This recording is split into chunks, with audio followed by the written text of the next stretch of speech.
Para pemirsa yang saya cintai dalam nama Yesus Kristus, pada momen yang luar biasa ini kita akan melihat satu judul yang begitu indah, satu judul yang banyak dicintai oleh masyarakat umum pada saat ini, dan tentunya pelajaran ini adalah pelajaran universal. Artinya bahwa lintas budaya ini merupakan target dari pelajaran ini. Tidak membedakan suku, ras, dan budaya, orang tinggi, orang pendek, kulit putih, hitam, dan sebagainya, semuanya meliputi atau bisa dijangkau dengan judul yang kita lihat pada saat ini, memuridkan bangsa-bangsa. Saudara, kalau kita lihat di kota New York, ada yang disebut dengan Perserikatan Bangsa-Bangsa. Artinya bahwa badan ini memperhatikan sisi kemanusiaan yang paling dalam. Artinya bahwa badan ataupun organisasi ini adalah meningkatkan kehidupan manusia dari setiap bangsa-bangsa yang ada di muka bumi ini untuk lebih baik hari demi hari. Tetapi pelajaran kita pada saat ini adalah menunjukkan bukti bahwa seorang yang namanya Yesus memperhatikan semua manusia, bukan sebagian manusia saja. Itulah sebabnya pada saat ini pekabaran Kristus dari sejak permulaan telah ditentukan bagi setiap orang dimanapun mereka berada. Dimanapun mereka berada. Pada awalnya Injil telah disampaikan ke seluruh dunia karena hal ini cocok secara universal. Saya akan melandasi pelajaran kita pada saat ini dari buku Wahyu 14 ayat 6. Dikatakan sebagai berikut. Dan aku melihat seorang malaikat lain terbang di tengah-tengah langit, dan padanya ada Injil yang kekal untuk diberitakan kepada mereka yang diam di atas bumi, dan kepada semua bangsa dan suku dan bahasa dan kaum. Artinya bahwa setiap orang, setiap masyarakat yang ada di satu tempat, setiap bangsa yang ada di sekitar daerah Amerika Serikat, Eropa, Asia, Afrika, dan sebagainya, semuanya memiliki hak yang sama untuk menerima kabar baik ini. Dan kabar baik ini harus diberitakan kepada mereka dan menjadi milik mereka, karena tujuan daripada Injil adalah memuridkan bangsa-bangsa yang ada saat ini. Mari kita lihat di dalam buku Testimonies for the Church jilid 6 halaman 28. Semboyan kita jadi, maju, teruslah maju, malaikat Allah akan berjalan di depan kita untuk mempersiapkan jalan. Beban kita adalah negeri di seberang sana, tidak akan bisa taklukkan hingga seluruh dunia akan diterangi oleh kemuliaan Allah. Saudara dan saudari, kalau kita melihat di dalam pengalaman bangsa Israel kuno, tugas Israel adalah untuk memasyurkan undangan universal Allah kepada bangsa-bangsa di sekitar mereka. Tetapi pada prinsipnya mereka gagal. Kita lihat di dalam Yesaya 56 ayat 6-8 dikatakan, sebab rumahku akan disebut rumah doa bagi segala bangsa. Saya tidak akan berbicara lebih jauh tentang faktor-faktor kegagalan dari bangsa Israel kuno, tetapi tujuan Allah bagi mereka sebenarnya adalah untuk mengundang bangsa lain menjadi umat pilihan yang sama seperti mereka. Tetapi visi besar ini terkubur di bawah kepuasan diri mereka sendiri dan tidak mematuhi apa yang Allah inginkan. Tugas kita saat ini adalah yang pertama, mengikuti metode Allah. Bahwa rumah atau kerajaan Allah adalah milik bagi segala bangsa. Itulah sebabnya ada satu metode yang Yesus lakukan di dalam buku Matius 11 ayat 20 sampai ayatnya yang ke-24. Ada dua tempat yang ada di sekitar Israel yang namanya Korazim dan Betsaida. Mengapa? Yesus memberikan satu teguran yang keras kepada kedua daerah ini. Karena di tempat itu paling banyak Yesus lakukan mujizat-mujizat. Tetapi ingat, kedua kota ini tidak menampilkan pertobatan yang luar biasa. Kedua tempat ini menolak akan pekabaran Yesus. Dan inilah yang menjadi tantangan bagi kehidupan, bagi masyarakat, bagi manusia yang ada di seantero dunia saat ini, untuk melihat kepada kedua tempat ini. Itulah sebabnya Yesus katakan, celakalah kamu. Saudara, bahasa Yesus tidak dapat kita artikan, tetapi kita bisa menyimak bahwa Yesus ingin, bila mana dia menyampaikan kabar baik Injil kepada kedua tempat ini, maka dia menginginkan bahwa kabar baik ini dapat diterima karena tujuan dari penginjilan Yesus terhadap kedua kota ini adalah supaya mereka bertobat dan mengikuti apa yang Yesus inginkan. Ingat, needs dan want Yesus berbeda dengan apa yang mereka rasakan. Keinginan dan kebutuhan Yesus adalah melihat secara mikro, bukan makro. Yesus melihat bahwa semua jiwa, semua masyarakat yang ada di Korazim dan Betsaida adalah aktiva, aset Yesus yang akan dididik oleh Yesus untuk menjadi calon-calon pewaris kerajaan sorga. Saudara, saya tertarik dengan seorang pelatih, atlet. Biasanya ada bahasa-bahasa yang dia terapkan, yang dia katakan kepada para calon-calon atlet yang akan berhasil di kemudian hari. Bahasanya hanya sederhana. Jika kamu latihan dengan setia, penuh semangat, dan intensif seperti yang mereka lakukan, Anda akan menikmati kesuksesan. Saudara, paradigma dari seorang pelatih terhadap anak didiknya hanya 3 hal di sini. Setia. Apa itu kata setia berhubungan dengan olahraga ini?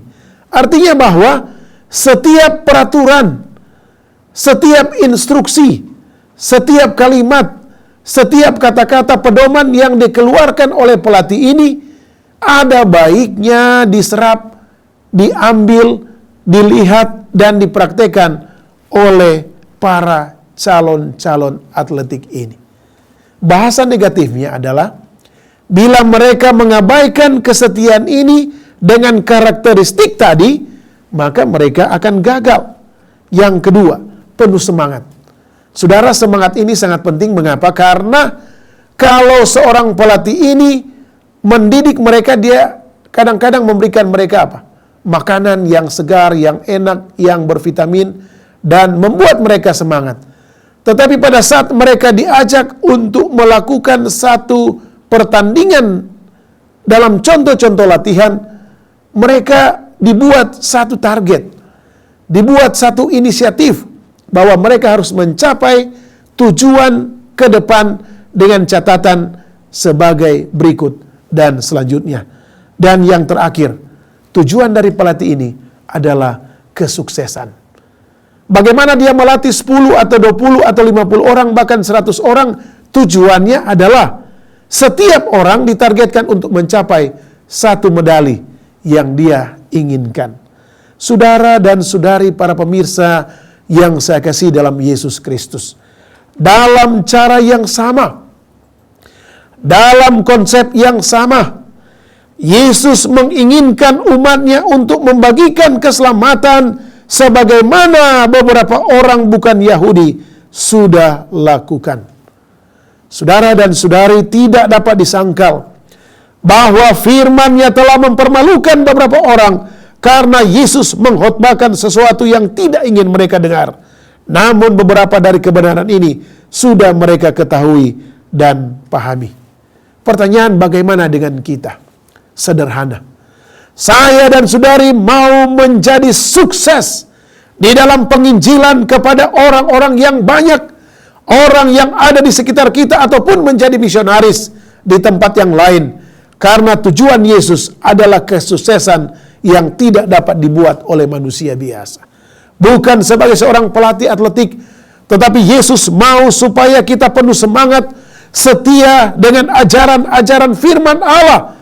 Salah satunya dalam buku Yohanes dan buku Wahyu 14 ayat 6 jelas bahwa kesuksesan kita dipraktekkan melalui pekabaran Injil. Kita masuk pada contoh yang berikut. Di dalam buku Yohanes 12 ayat 20 sampai 32. Ada beberapa orang yang memiliki motivasi untuk mengatakan, Tuhan, kami ingin bertemu dengan Yesus. Ini adalah sekelompok orang Yunani.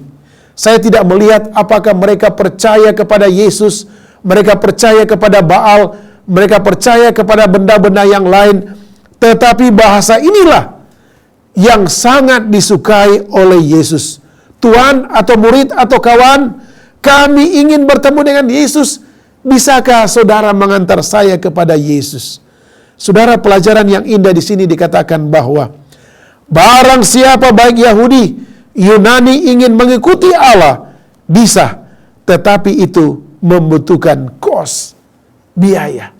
Saudara dan saudari, saya melihat bahwa bila mana kita mengikuti sesuatu event, sesuatu training atau pelatihan, sesuatu hal yang membuat kita berkembang di kemudian hari, kita harus mempersiapkan mental, pikiran yang luar biasa, supaya pada saat kita mengikuti, menyimak akan pelatihan itu, akan membuat nilai tambah bagi saya dan saudara. Sorga senang seperti itu. Yesus senang seperti itu. Kita baca di dalam buku Yohanes pasal 12 ayat 25. Kalau saudara ada firman Allah, kita buka di sana dalam buku Yohanes 12 ayat yang ke-25. Dikatakan sebagai berikut, saudara dan saudari. Barang siapa mencintai nyawanya, ia akan kehilangan nyawanya. Tetapi barang siapa tidak mencintai nyawanya di dunia ini, ia akan memeliharanya untuk hidup yang kekal. Ayat 26. Barang siapa melayani aku, ia harus mengikuti aku, dan di mana aku berada, di situ pun pelayanku akan berada.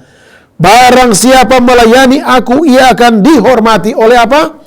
Oleh Allah semesta alam. Saudara dan saudari, gambaran mengikuti Yesus sangat sederhana. Yesus mengajak saya dan saudara yang sudah memiliki nilai tambah pengenalan akan firman Allah ini, mempraktekkan kepada diri saudara untuk memberikan contoh bagaimana melakukan satu kesetiaan kepada instruksi Yesus menuju kesuksesan hari esok yang luar biasa. Sederhana kata-kata Yesus. Serahkan hidup saudara kepada saya, maka saya akan memoleh saudara dan mengutus saudara untuk membawakan kabar terang yang baik ini kepada seantero dunia. Saudara adalah misionaris yang dipercayakan untuk menyangkal diri saudara, memberikan diri saudara kepada Yesus. Saudara, yang sangat menyenangkan di dalam ayat-ayat ini adalah bila mana kita menyerahkan kehidupan kita kepada Yesus, maka Allah akan menghormati saudara dan saya. Saudara, saya coba pikirkan secara sederhana, kacamata manusia yang berdosa dan biasa. Kadang-kadang bila mana kita menghormati orang lain, orang itu akan katakan, wah luar biasa Anda ini. Orang itu akan senyum dan tentunya memberikan hal-hal yang positif kepada saudara. Apalagi Allah. Saya akan garis bawahi, bila mana saudara memberikan hidup saudara kepada Yesus, maka keselamatan akan menjadi milik saudara. Amin, saudara. Itulah kos atau biaya bila mana kita ingin dilatih, ditrain oleh guru kita, pelatih kita adalah Yesus. Tetapi ingat, di dalam mengikuti Yesus penuh dengan hambatan-hambatan, barrier, weakness, dan sebagainya. Tetapi beberapa pemimpin telah menghina Yesus di luar batas. Saudara, kalau kita baca dalam Yohanes 7 ayat 35, orang-orang yang mengenal akan firman Allah melakukan satu terobosan untuk supaya mengagalkan misi Yesus. Tetapi ingat, misi Yesus tidak pernah gagal. Rancangan Yesus dan jalan Yesus tidak dapat dipahami oleh orang-orang sekalipun yang mengatakan mereka adalah imam atau pemimpin-pemimpin agama. Saya tidak usah menceritakan akan cara pandang, bahasa-bahasa mereka di dalam Lukas pasal 10 dan buku Yohanes pasal 7. Tetapi tujuannya adalah untuk supaya pekabaran yang keluar dari mulut Yesus ini akan menjadi keselamatan bagi banyak orang di sekitar mereka. Kita lihat mengapa kita harus mencapai kesuksesan. Mengapa kita harus meninggalkan hambatan itu? Mengapa kita harus melihat dengan kacamata kesetiaan? Mengapa kita harus menjadi murid-murid Yesus? Saudara, langkah yang berikut adalah Yesus sudah melatih saudara. Yesus sudah memanggil saudara dan saya untuk menjadi misionaris, pembawa kabar baik di seantero dunia ini. Yesus akan memperlengkapi saudara dengan beberapa pedoman yang luar biasa dan menjadi acuan saudara untuk mencapai kesuksesan di dalam penginjilan. Kita lihat ayat yang pertama, Roma 15 ayat yang ke-12.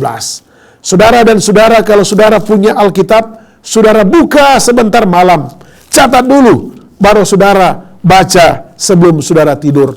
Aset Yesus, amanat agung Yesus. Yang pertama di dalam buku Roma pasal 15 ayat yang ke-12. Dan selanjutnya kata Yesaya, taruk dari pangkal Isai akan terbit, dan ia akan bangkit untuk memerintah bangsa-bangsa, dan kepadanya lah bangsa-bangsa akan menaruh harapan. Yesus sudah lahir di Bethlehem. Yesus menjadi pengajar di bait suci, bait Allah, memberikan rekomendasi kepada imam-imam besar pada saat itu. Yesus sudah mati. Yesus sudah mengajarkan tentang Injil yang benar kepada murid-murid Yesus, dan Yesus sudah bangkit. Itulah pengharapan kita yang utama untuk menjalankan amanat agung, karena Yesus adalah pemrakasai, pemberikan contoh, sumber berkat untuk memberikan ide-ide mengapa penginjilan ini harus dilakukan sehubungan dengan buku Wahyu pasal 14 ayat yang ke-6 tentang Injil. Yang kedua, kita lihat di dalam buku Kisah pasal pertama ayat 1 dan 7-8. Dikatakan, engkau tidak perlu mengetahui masa dan waktu yang ditentukan Bapamu sendiri menurut kuasanya. Tetapi saudara dan saudari, kamu akan menerima kuasa kalau Roh Kudus turun ke atas kamu, dan kamu akan menjadi saksiku di Yerusalem dan di seluruh Yudea dan Samaria dan sampai ke ujung dunia. Saudara dan saudari, korelasi antara buku Wahyu 14 ayat 6 dan buku Kisah 1 ayat 7 dan 8 adalah hak saya dan saudara untuk menerima kuasa Roh Kudus, karena jaminan saudara sudah tercapai melalui proses learning, melalui proses pembelajaran, melalui proses rekrutmen, melalui penyaringan yang Yesus sudah lakukan bagi saudara pada awal tadi. Karena saudara setia dan saudara ingin mencapai kesuksesan melalui apa yang dikatakan oleh Yesus.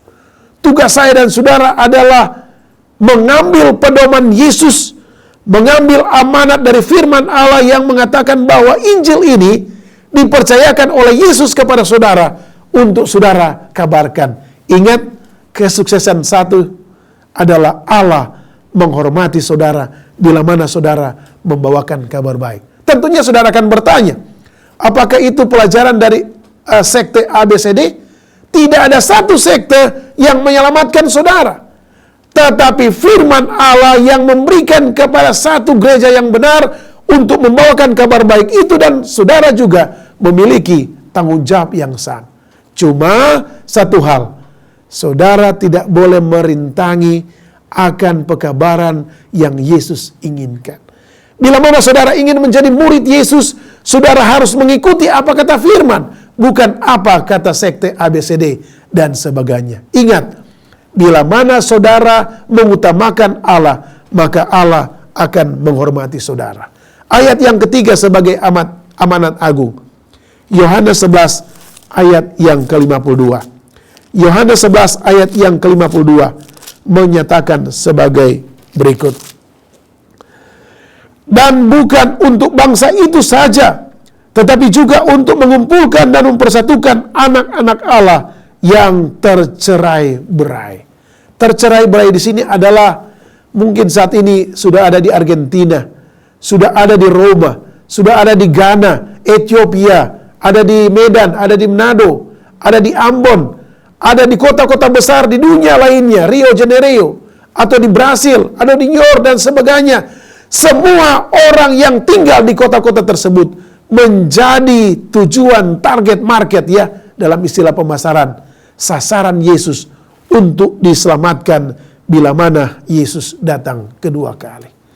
Amanat agung yang terakhir, ayat yang keempat, di dalam buku Matius pasal 28 ayat yang ke-19 sampai 20. Ingat teman-teman, saudara-saudara sekalian, karena pelajaran ini sangat khusus, pelajaran ini sangat penting, saudara harus simak dengan baik, saudara harus terima, karena ini akan membawa saudara ke dalam kerajaan sorga. Ingat ayat tadi dalam buku Yohanes, bila mana saudara menghormati Allah, Allah akan menghormati saudara. Ayat yang ke-19.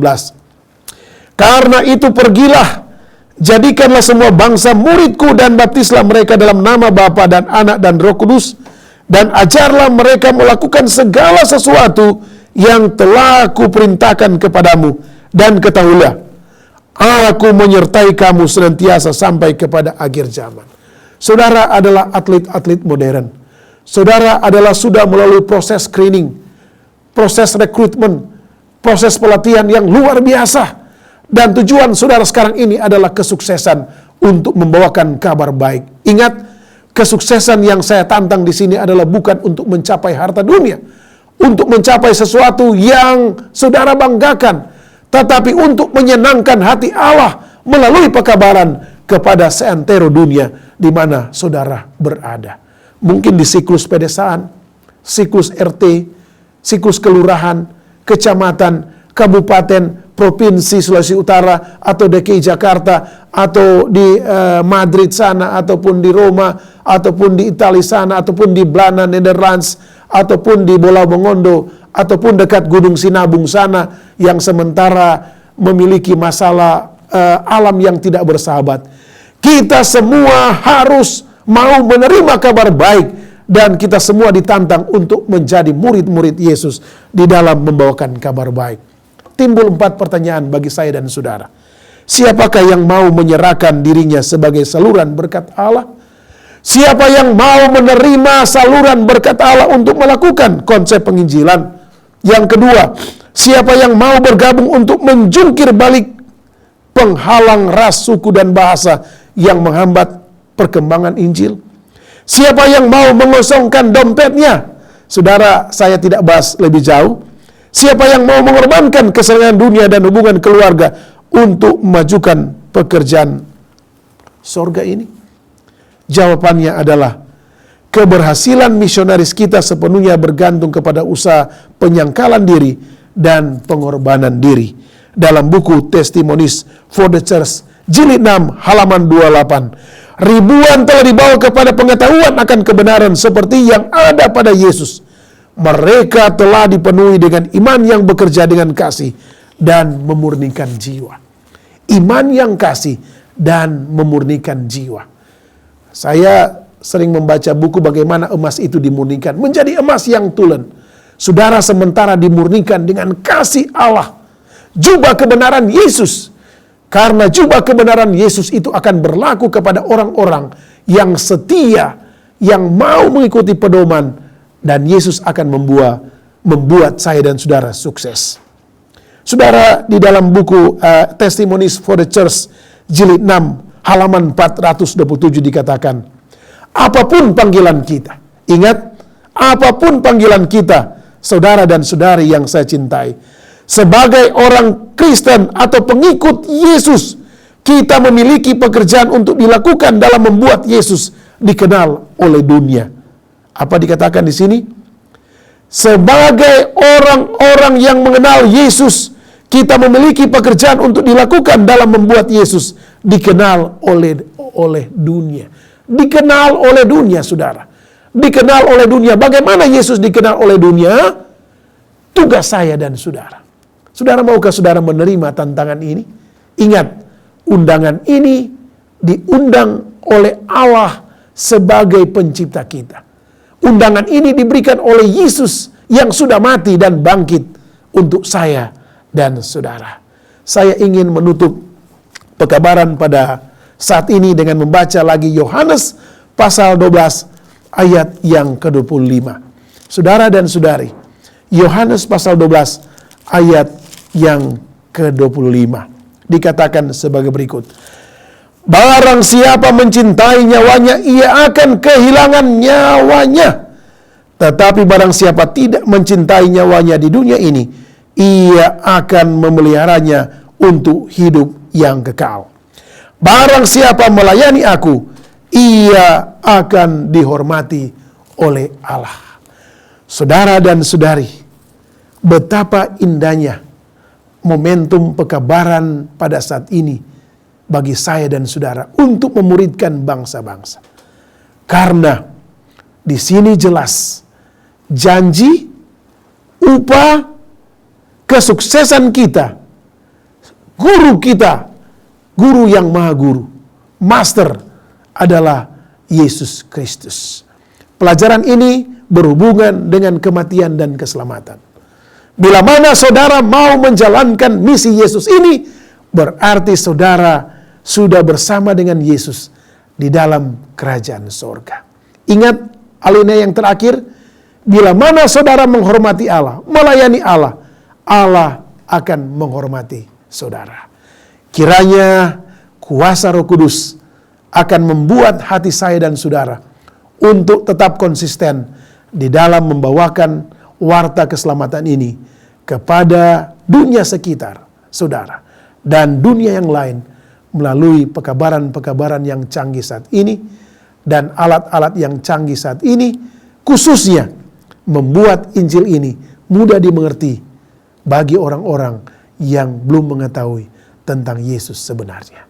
Kiranya Tuhan berkati kita. Kita satu dalam doa. Ya Allah Bapa kami yang ada di dalam kerajaan surga, terima kasih pelajaran yang indah pada saat ini menggambarkan, mengajak saya dan kita semua untuk mengikuti apa yang Yesus inginkan. Tuhan berkati para pemirsa, dipenuhi dengan kuasa Roh Kudus, supaya mereka mau menerima berita keselamatan ini dan mau membagikan kepada orang banyak. Berkati bangsa dan negara ini Tuhan. Terima kasih Bapa. Terpujilah namamu. Dalam nama Yesus Kristus kami sudah berdoa. Haleluya. Amin.